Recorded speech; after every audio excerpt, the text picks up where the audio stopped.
안녕하세요. 송호만 목사입니다. 오늘 성경학당 두 번째 문단인 요엘서를 저와 함께 공부해 보도록 하겠습니다. 요엘서를 우리가 보게 될 것인데요. 이 요엘서에서 특이한 점이 있습니다. 이 요엘서에서는 두 가지의 심판이 나오고 있습니다. 첫째는 메뚜기 재앙과 가뭄 재앙인데, 이러한 하나님의 심판이 나타나게 된 원인에 대해서는 다루지 않는다는 것입니다. 다른 성경에 보면 이스라엘 백성들이 이러저러하게 여호와를 떠났고 그로 인해서 하나님의 진노가 이스라엘 백성들에게 임하였다라고 이야기하고 있지만, 요엘서는 그에 대한 원인을 기록되어 있지 않는 것이 특징입니다. 그런데 요엘서 2장 12절 말씀에 보게 되면 여호와께로 돌아오라라는 이 요엘의 촉구를 통해서 구체적으로 어떠한 일이 있었는지는 알 수는 없지만 현재 고난당하고 있는 이러한 심판이 하나님을 떠난 데서 비롯되었다는 점은 분명해 보입니다. 그러므로 이러한 심판을 해결하는 길은 오직 하나님께로 돌아가는 것 뿐이다라고 요엘은 이야기하고 있는 것입니다. 요엘에 대해서 1장부터 3장까지 기록되어 있는데요. 그러면 개론으로 한번 전체 내용을 함께 나눠보도록 하겠습니다. 요엘은 메뚜기 재앙을 선포한 예언자입니다. 요엘 예언자에 대해서는 1장 1절에 부드엘의 아들 외에는 아무 기록이 없습니다. 요엘의 이름의 뜻은 여호와는 하나님이시다 라는 뜻을 가지고 있습니다. 이 요엘이 활동한 시기에 두 가지 재앙을 기록하고 있는데, 메뚜기 재앙과 가뭄 재앙입니다.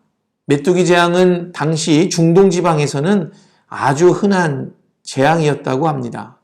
그래서 성경의 출애굽을 보게 되면 출애굽 시기에 메뚜기 재앙이 있었던 것을 우리는 볼 수가 있고, 아모스서 4장 9절 말씀에 보게 되면 하나님께서 불순종한 이스라엘 백성들에게 내리시는 재앙이 메뚜기 재앙임을 보게 된다면, 이 메뚜기 재앙은 중동 지방에서 흔히 볼 수 있는 재앙 중에 자주 볼 수 있는 재앙이었다는 것을 우리는 추측해 볼 수가 있습니다.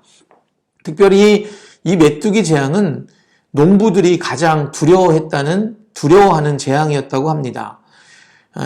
세번역으로 1장 4절 말씀에 보면 풀무치가 남긴 것은 메뚜기가 갈아먹고, 메뚜기가 남긴 것은 누리가 썰어먹고, 누리가 남긴 것은 황충이가 탕쳐 먹었다라고 기록되어 있습니다.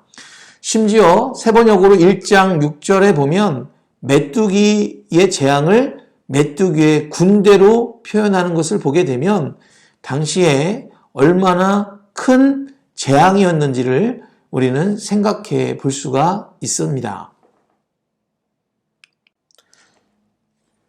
요엘 시대에 메뚜기 재앙 외에도 또 다른 재앙이 나오고 있습니다. 그것은 바로 가뭄 재앙입니다. 지독한 가뭄은 이스라엘 전체에 물이 마르고 풀과 나무가 시들시들 말라 죽어가고 밭에 심었던 씨앗 역시 말라 죽게 되었습니다. 그래서 요엘서에서 1장 19절과 20절 말씀에 보게 되면 이렇게 요엘은 당시의 상황을 이야기하고 있습니다. 여호와여, 내가 주께 부르짖습니다. 불이 목장의 풀을 살랐고 불꽃이 들의 모든 나무를 살랐습니다. 들짐승 등도 주를 향하여 헐떡거립니다. 시내가 다 말랐고 들의 풀이 불에 탔습니다 라고 이야기하고 있는 것을 보게 되면 당시의 가뭄 재앙이 얼마나 심각했는지를 알 수가 있는 이 요엘의 기도문입니다.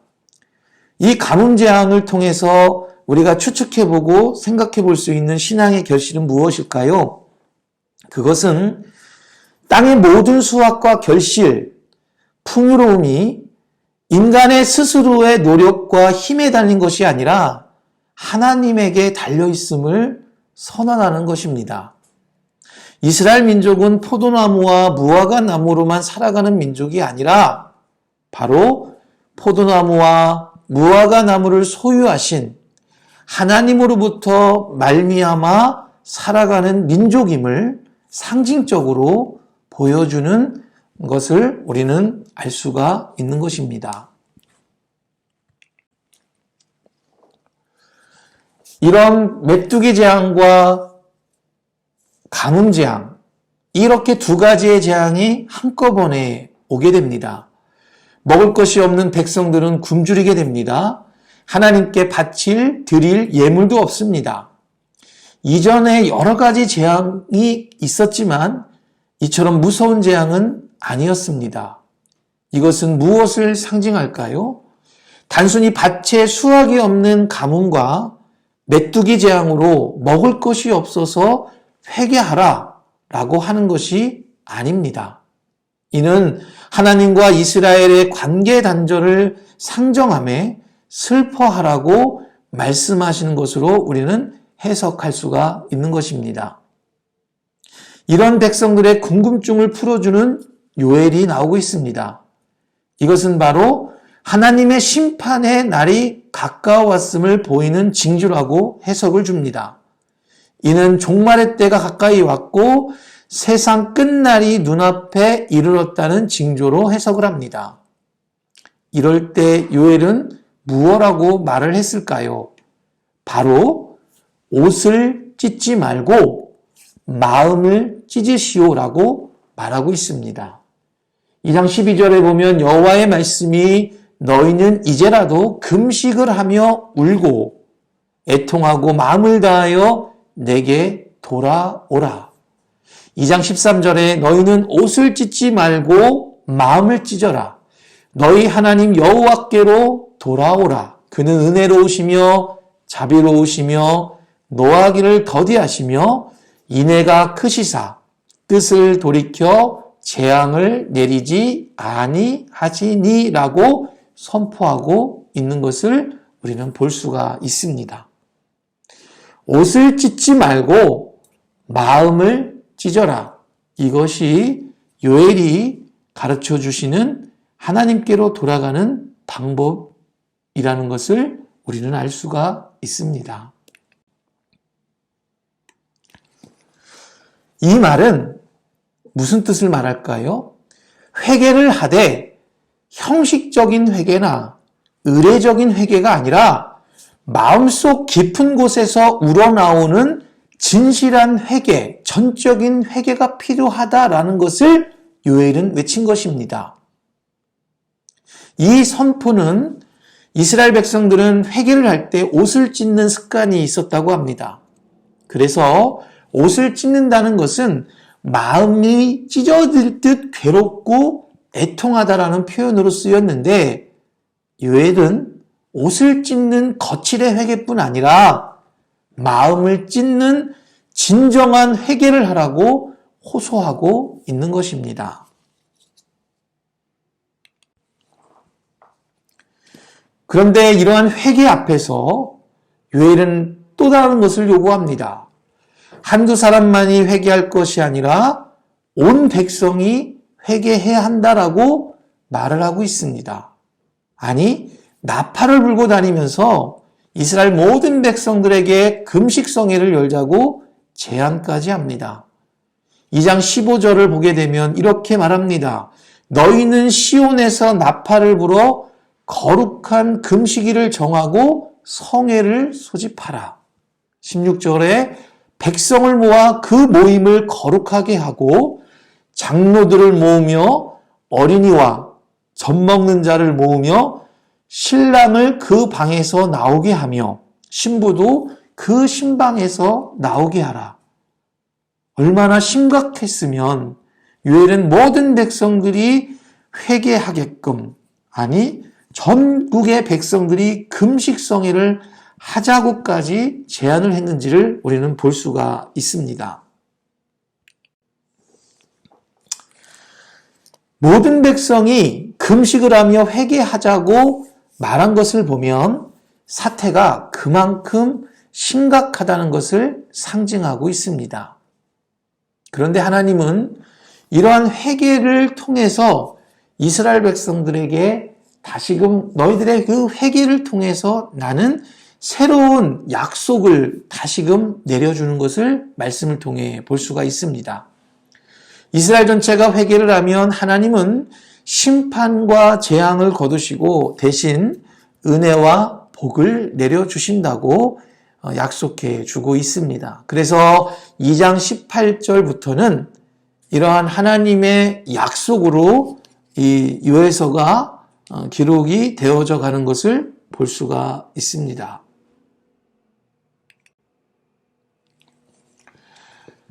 먼저는 너희가 마음을 찢는 회개를 하면 첫째로 메뚜기의 떼를 말끔하게 몰아내어 재난을 몰아내 줄 것을 약속해 주고 있습니다. 두 번째로 가뭄재앙인데요. 광야의 풀들이 무성해지고 무화과 나무와 포도나무에도 열매가 주렁주렁 열리게 될 것이다 라고 약속을 합니다.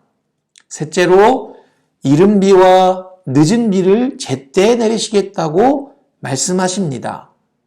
이는 농사의 축복을 내리겠다는 약속의 말씀입니다. 그런데 이 세 가지의 약속보다도 하나님이 더 깊은 언약의 약속을 주시는데 그것은 2장 25절에 나오고 있습니다. 내가 전에는 너희에게 보낸 큰 군대 곧 메뚜기와 느치와 황충과 파충이가 먹은 횟수대로 너희에게 갚아줄 것이다 라고 이야기합니다. 무슨 말씀입니까? 너희들이 손해본 만큼 채워주시겠다라는 말씀입니다. 두 번째로 물질적인 복분이 아니라 영적인 복도 풍성하게 내려주고 모든 백성이 하나님의 영을 받아 꿈을 꾸고 환상을 보고 예언을 하게 될 것이라고 말씀해 주고 있습니다. 즉, 삶 속에서 은혜를 체험한다는 것을 예언처럼 말씀해 주고 있는 것입니다. 마지막으로 약속은 너희를 괴롭히던, 이스라엘을 괴롭히던 모든 강대국들을 여호사밧 골짜기로 데리고 가서 굴복시키고 거기서 심판해 줄 것이다 라고 말씀해 줍니다. 즉 너희를 괴롭히는 자들, 너희를 힘들게 하는 자들을 다 제해주겠다라고 하나님은 약속해 주고 있는 것입니다. 더 이상 강대국들에게 침략을 당하지 않고 평화롭게 살게 될 것이다 라고 말씀해 주고 있습니다. 지금까지 내용을 정리해 보면 하나님은 요엘 시대에 메뚜기 재앙과 가뭄 재앙을 내렸는데 이 메뚜기 재앙과 가뭄 재앙을 거두기 위해서 하나님이 우리에게 바라시는 것은 무엇이었냐면 회개였습니다. 회개라는 것도 그냥 회개가 아니라 마음을 찢는 회개, 그리고 마음을 찢는 회개를 넘어서 개인의 회개뿐이 아니라 민족의 회개, 공동체의 회개를 원하셨던 하나님. 그 하나님께서 그렇게 회개를 하는 이스라엘 민족들과 우리들에게 주시는 약속은 그동안에 우리가 메뚜기 재앙과 가뭄 재앙을 통해서 우리에게 받았던 고난이 아니라 그 이상의 것으로 우리에게 채워주시고 회개를 통해 은혜를 부어주신다라는 것이 이 요엘서를 통한 우리의 삶에 적용이 된다는 것을 우리는 말씀을 통해 공부하게 되었습니다. 요엘서의 전체 구조에 대해서 한번 이제 제가 보도록 하겠습니다. 1장 1절부터 2장 17절에 보면 땅에 임한 유례없는 재앙에 대한 묘사가 나오고 있습니다. 그로 인해서 시온에 있는 모든 사람들이 금식하고 오직 여호와 앞에 은혜를 구해야 된다는 것을 촉구하는 내용으로 담겨져 있습니다. 2장 18절부터 3장 2절까지는 이러한 여호와께서 그 백성을 불쌍히 여기시며 그들에게 하나님의 영을 부어 주어서 장래를 꿈꾸게 하고 마침내 시온에서 모든 열방을 심판해 주실 것을 선포하는 구조로 되어 있는 것을 우리는 볼 수가 있습니다. 더 세부적으로 이 요엘의 구조를 제가 이렇게 보았는데요. 이제 1장 1절에 보면 요엘에게 임한 여호와의 말씀이고 1장 2절부터 2장 17절까지는 현실의 지금 재앙 가운데 성전에 나와서 회개할 것을 이 요엘이 촉구하고 있는 장면이 나오고 있습니다. 그리고 2장 18절부터 3장 21절까지 시온에서 그 백성을 불쌍히 여기시며 심판해 주실 하나님에 대해서 기록되어 있는 것이 있습니다. 여기서는 다시 이스라엘 백성들의 이제 회복을 이야기하고 있는 것을 성경을 통해 볼 수가 있습니다. 요엘의 메시지에 대해서 한번 이 시간 생각해 보려고 합니다. 요엘에서 재앙이라는 것, 즉 메뚜기 재앙과 가뭄 재앙이 결코 무엇일까라는 것을 한번 생각해 보려고 하는데요. 메뚜기 재앙이나 가뭄 재앙은 우연이나 불운의 결과가 아닙니다. 이것은 삶의 근본적인 변화를 불러일으키는 자연재해를 통해서 하나님의 선포를 깨달으라는 촉구로 우리는 볼 수가 있습니다. 재앙을 통해 삶 속에서 여호와를 그의 하나님이요 왕으로 고백하고 있는지를 묻고 있는 것입니다. 우리가 코로나를 지금 겪고 있지 않습니까? 이런 코로나도 어찌 보면 자연재해입니다. 사실 이러한 자연재해를 통해서 우리가 하나님께로 돌아가는 것이 무엇인지를 한번 생각해 보는 그런 성도님들이 되었으면 좋겠습니다. 그리고 하나님이 정말 인류의 주인이시고 천지를 만드시고 창조주이심을 다시 한번 고백할 수 있는 우리 모든 성도님들이 되었으면 좋겠습니다. 두 번째로 우리가 생각해 볼 것은 만민에게 이제 영을 부어주시는 하나님이신데요. 이 영을 부어주신다는 것은 회복을 상징하고 있습니다. 하나님은 이 이스라엘 백성들에게 자신의 영을 부어주시는 사건을 통해서 다시 한번 그들이 하나님이 왕이심을 깨닫고 고백하게 된다는 것을 연관되어지게 된다는 것을 우리는 볼 수가 있습니다. 즉 영이 임하면 여호와가 하나님이심을 인정하게 됩니다. 그리고 더 중요한 것은 하나님으로 말미암아 참된 인생을 찾게 된다는 것을 우리는 고백할 수가 있습니다. 우리의 오늘날의 시대에서 하나님께서 부어주시는 영, 이것이 있기에 우리는 살아갈 수 있는 것이죠. 이 하나님의 영이 있기에 우리는 이런 어려운 시기 앞에서도 하나님을 나의 삶의 주인이시고 우리 인생의 주인이시고 나의 삶의 목적이 하나님이시라는 것을 고백하게 된다는 겁니다. 그런데 이것은 내 선택이 아니라 하나님의 절대적인 은혜라는 것이죠.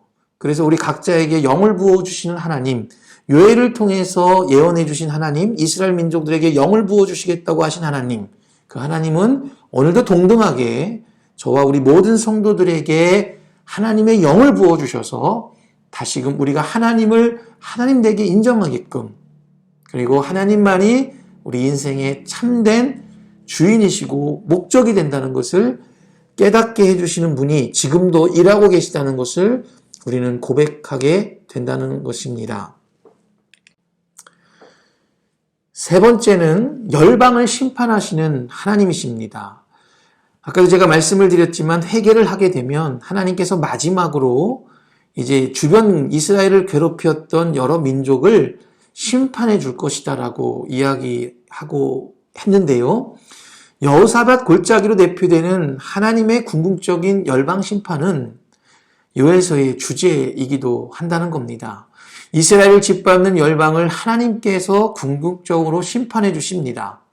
이는 여호와께서 행하시는 날, 여호와께서 모든 질서를 바로잡고 하나님을 대적하는 세력을 최종적으로 심판하시는 날을 의미합니다. 그렇게 되므로 여호와께서 통치하심을 온 세상이 진동하며 여호와는 그 백성의 피난처가 되신다는 것을 말씀해 주고 있는 것입니다. 우리 또한 마찬가지라는 겁니다. 우리의 하나님의 영이 임하고 우리가 하나님 앞에 회개를 하게 되면 하나님은 우리의 모든 문제와 우리의 모든 앞에 있는 장애물들을 다 해결해 주신다는 것입니다. 그렇게 되므로 우리의 인생은 다시 한번 여호와 하나님만이 우리의 인생이시고 우리의 삶의 목적이시고 우리는 그분은 우리의 인생의 피난처가 된다는 것을 고백하지 아니할 수 없게 된다는 것을 우리는 요엘서를 통해서 볼 수가 있는 장면이 되겠습니다. 요엘을 통해서 오늘 이제 우리의 삶에 한번 적용해 보려고 합니다. 우리가 하나님을 떠났던 삶, 그로 인한 심판에도 불구하고 우리가 하나님께로 돌아갈 수 있는 힘은 무엇일까요? 우리가 하나님 앞에 회개하는 것, 이것은 무엇을 상징할까요? 그것은 부끄럽고 초라한 우리의 과거에도 하나님은 우리가 온 마음을 다해 찾고 그분에게로 돌아갈 수 있는 까닭은 전적으로 하나님이 어떤 분인지를 아는 데 있다는 겁니다. 회개하는 자에게 주시는 은혜는 하나님이 하나님됨을 나타내 준다는 거예요. 하나님이 어떠한 분이고 하나님이 어떻게 너희들이 나를 찾고 있는지를 더 잘 알고 계셔서 그분을 직접 자신을 계시해 주는 은혜를 회개하는 자에게 주신다는 겁니다. 그래서 심판으로 인해서 우리가 삶이 절망하고 체념하는 것이 아니라 그러한 황폐함과 황무함 속에서도 하나님의 성품을 기억하고 묵상하고 고백할 때 우리는 하나님께로 돌아갈 수 있는 은혜를 받게 되는 것입니다. 연약하고 어리석음에도 불구하고 하나님의 성품을 기억해 언제든지 하나님께로 돌이키는 모든 자들이 하나님의 백성인 우리들인 것입니다. 한 해 우리가 이제 이 요엘서를 통해서 우리가 한번 생각해 보면 회개하고 돌이킴으로 하나님의 사랑 안에 언제든 거하시는 우리 모든 성도님들이 되었으면 좋겠습니다. 하나님은 동일하게 우리에게 지금도 회개할 기회를 열어주십니다. 회개함을 통해서 하나님이 누구신지 알게 되고 인생의 참된 의미를 알게 되고 그분은 우리의 인생의 피난처가 되고 그것을 통해서 우리들은 하나님의 온전한 자녀가 된다는 것을 이 요엘서는 우리에게 가르쳐주고 있는 것입니다. 각자의 자리에서 이러한 요엘서를 통한 은혜, 요엘서를 통해 나에게 주신 은혜를 기억하며 살아갈 수 있는 모든 성도님들 되시기를 예수님의 이름으로 간절히 기원을 드립니다.